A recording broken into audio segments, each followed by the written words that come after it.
Welcome to Tradespoon Live TV. My name is Vlad Karpel, and I'm the founder of Tradespoon. And to my left is a good friend of mine, Joe Cusick from MoneyBlock. Joe, how are you doing? Hey, Vlad. Good. How are you? Great. Awesome. So today we're going to start with our first segment, Wall Street Week Ahead. And 90% of S&P 500 companies have already reported earnings, and we're well into the earnings season. And at this point, majority of the company have beaten the analyst estimates on the top line and the bottom line. Last week we had unemployment number, which came in a little bit below the estimates, but the unemployment rate has dropped below 6%.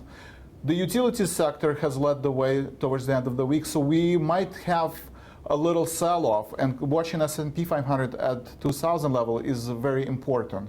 And we also see commodities had staged late week rally at the end of the week, and so there are a lot of geopolitical events going on in the market, so it's very important to stay on your toes and hedge your portfolio. And Joe, what do you see in the market this week? You know what, you mentioned the S&Ps, and I'm actually going to bring up an options chain right now.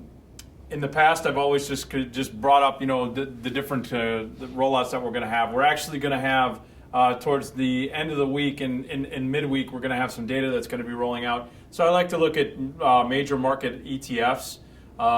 Specifically sector ETFs. As a matter of fact, if you just go into the weekly options here, just a quick little fix that you can do, or a quick little play that you can do, is you can go in and you can actually do the straddle strangle market, and basically with the 50% probability you can get what the market's pricing in for a potential move. So right now with the spiders at right around 203, that's the major market index right now. If you take the 203 straddle, $1.72, so let's just round it up to $1.75.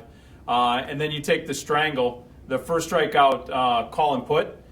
Basically, it looks like it's pricing in the potential right now, Vlad, of around $1.25 going into the end of the week for movement in the S&P. Now, that's either up or down with the 50% probability. That's how we basically do it out for the rest of the market. Now, you do have crude coming out with some inventories, as well as nat gas. So what we do here is we just type in crude. That's coming out midweek. Keep an eye on that. It's been getting colder. As a matter of fact, I heard the infamous word polar vortex. And I know you being Russian, you like the cold. You're like that bear. But me, not so much. Taking a look again at the USO, the proxy for the United States oil. You go in and it's basically trading around 29.42. Look at the closest strike price to where the market's trading, 29.50. Again, straddle strangle. I'm doing it very quickly in my head. Right now it's pricing in the potential, Vlad, of coming in probably around, let's say 60, this is about 60 cents, 50, 60 cents. That's what they're pricing in for oil going into the number. You can do the same exercise with UNG or any stock for that matter. You said 90%, I think the S&Ps have been reporting. You can go in and before the event, something like this is a great opportunity to use this quick math. As you saw, I just did the straddle strangle.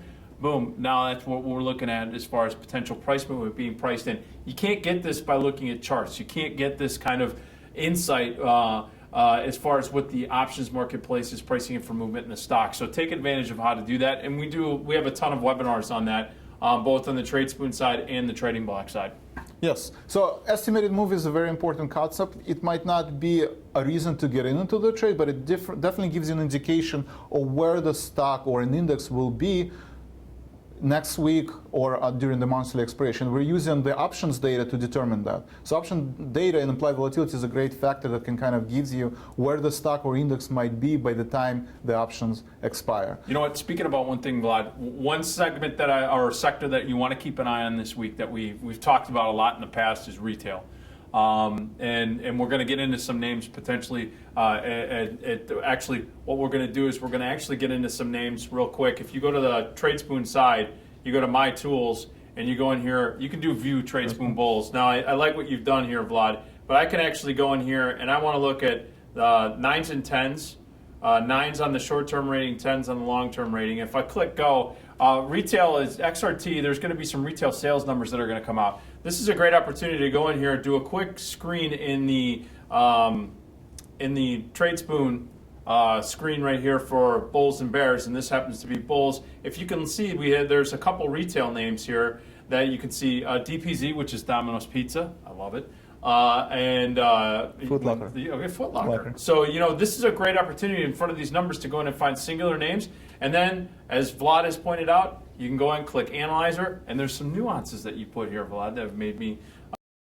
The probability calculator, you can go in here and take a look at the probabilities of the price points and so forth. And if there is a pick on it, you can actually go see a previous pick. But this is where you can go in and start doing that quick analysis. So I think you've done a nice job. And going in front of those numbers, that's an opportunity to drill it down utilizing the Tradespoon conviction tool. Yeah, so definitely keep an eye on consumer discretionary sector. Keep an eye on US dollar. It's compared to the US dollar and Japan pair, it's at 7-year high. So that's definitely drives the economy going forward. Also, the oil prices and the prices at the gas pump gives kind of a boost in terms of tax credit for the retail investors, and consumer discretionary sector is something that will probably head higher in the next couple of weeks. So